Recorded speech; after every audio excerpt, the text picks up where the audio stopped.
Hey, what's up, guys? Welcome back. Hope you guys are having a good start to your 2025. I just want to make this video talking about how to find cheap upgrades in Path of Exile 2. A lot of new players coming into the game. They might not be familiar with the trade site, so I thought I'd quickly go over little tips and tricks that you can use to find yourself some good cheap upgrades in the game. I'm going to have a link in the description to the Path of Exile 2 trade site. First thing you're going to want to make sure is you are on the PoE 2 trade site and not the PoE 1. They look very similar, but make sure you are on PoE 2. Make sure you're set to online. You don't want to be trading people that are offline. The trade website is split into two sides. You have one side that is for adding your individual stats. You can add things we're looking for, life, resistance, whatever. The left side is for setting parameters to narrow your search down. We can set things like if we're looking for a particular category of weapon, we're looking for a particular rarity, we're looking for a particular item level, item quality. The equipment filter section is where you're going to be putting in DPS for weapons you're looking for, or the armor types for bases that you're looking for. So if you're looking for an evasion energy shield hybrid base, then you can come down here and put a 1 and a 1 into the minimums, and it will only show you gear that has both energy shield and evasion on it. So that's very helpful. For gear that is just one off, if you're just looking for pure evasion, that's going to be a little bit tougher, as it will also show you gear that has other things on it as well as the evasion. So what you can do is put a max of 0 for both of those, and then it will only show you gear with evasion on it. So very helpful when looking for specific base types. You know, hey, I need a pure evasion chest piece. Then you can come down here, 0, 0, and put 1 in, and then go through and start adding your different stats. The level requirements, very handy. If you're, let's say you're level 28, working your way through the campaign, and you want to get an upgrade, you can come down here and put level requirement max 28. That will set it to where the requirement for equipping the item at max is the level that you currently are. So whatever that is, you want to put that in. You have waystone tiers if you're looking to buy maps, gem levels, gem sockets, and last but not least, the most important section of the left side, and this is where you're going to change the currency of which you're searching in. This is very relative right now, especially because Divine is actually appearing before a lot of Exile trades, so people are getting tricked into thinking that, oh, this is only available for one Divine, that's the minimum. No, right now I think the ratio is off on the Exalt, so it won't start showing Exalt trades till about 10 Exalt. So it's got Divine worth very little right now. So you're going to want to make sure if you're wanting to buy an Exalt, you come down here to buyout price and you set it to Exalt.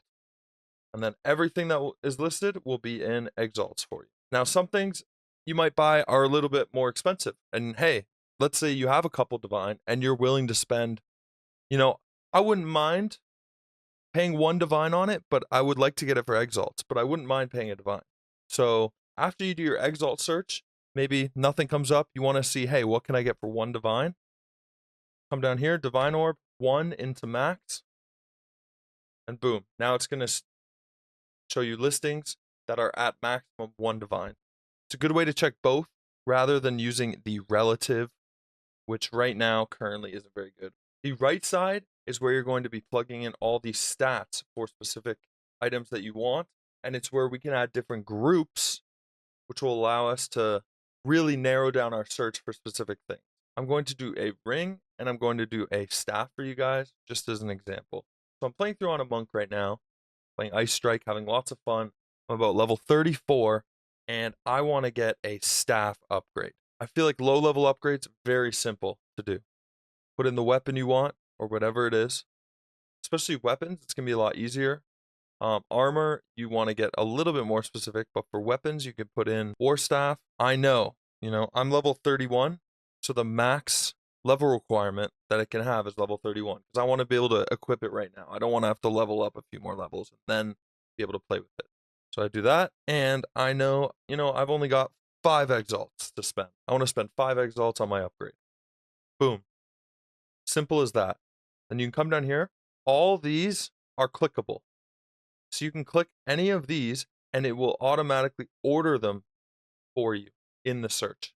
So if you come down to physical DPS and you click that, it will then do it from highest to lowest.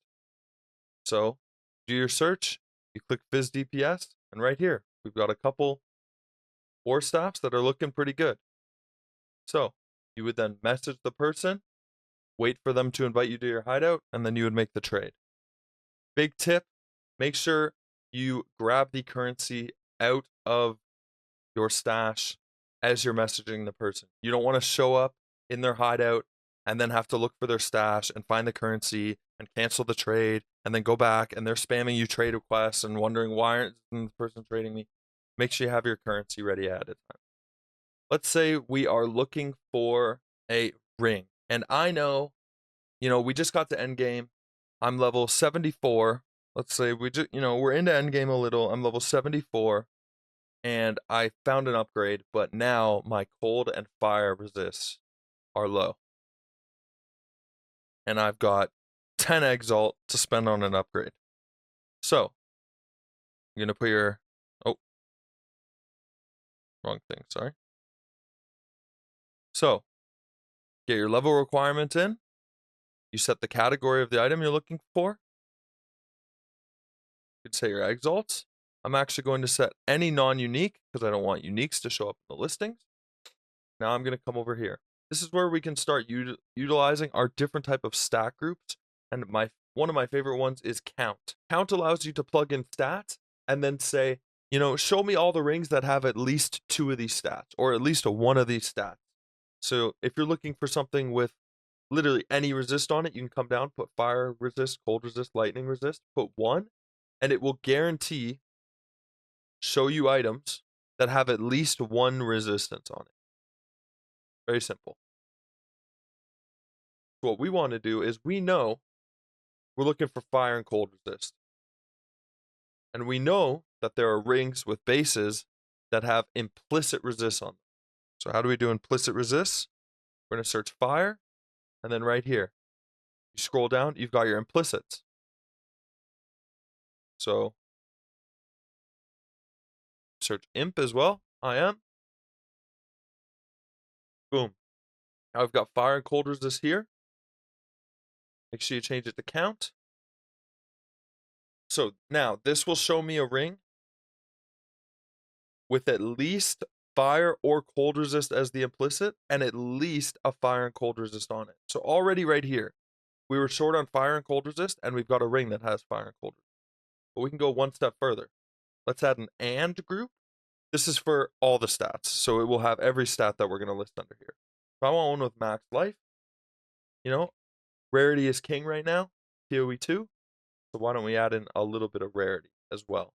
And hey, maybe I need a little bit of dex as well.